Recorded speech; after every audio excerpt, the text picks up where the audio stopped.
បើសិនជារូបភាពឥឡូវហ្នឹងបងប្អូនកំពុងលំបាកជីវិតអត់ទាន់មានឱកាសល្អមិនមានការងារល្អមិនមានគ្រួសារល្អលុយកាក់មិនរត់ចូលបងប្អូនកំពុងខ្វល់បងប្អូនកំពុងមិនដិលបងប្អូនជួបតែរឿងមិនល្អរឿងដែលបងប្អូនអត់ចង់បានវាបានបងប្អូនបើមិនផ្លាស់ប្ដូរទេថាមកពលនៃការស្រូបទាញអាហ្នឹងនឹងមកថែម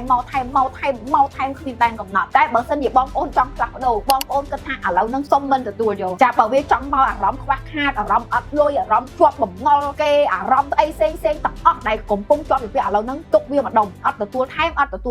ថានោះតិចទៀតយើងនឹងមានលុយយើងមានលទ្ធផលបែបអភិនិហាលទ្ធផលនឹងវាទទួលបានភ្លាមរូបភាពយើងនឹងចេះយើងមានការងារល្អអង្គុយកន្លែងធ្វើការល្អយើងមានម៉ូតូជិះឡានជិះល្អយើងមានកូនល្អដីសុខមានសុភមង្គលមានប្តីមានប្រពន្ធមានលុយចាយពេញដៃលុយចូលពេញកង់មានអាជីពការងារមុខរបរល្អគឺយើងបង្កើតអារូបភាពនឹងសិនចាហើយបើបងប្អូនទួថាអ្នកគ្រូស្រីបើវាបង្កើតដូចអ្នកគ្រូនិយាយនឹងវាបានងាយបែបហ្នឹងហើយវាលំបាកតែគេធ្វើបានបងប្អូនក៏ធ្វើបាន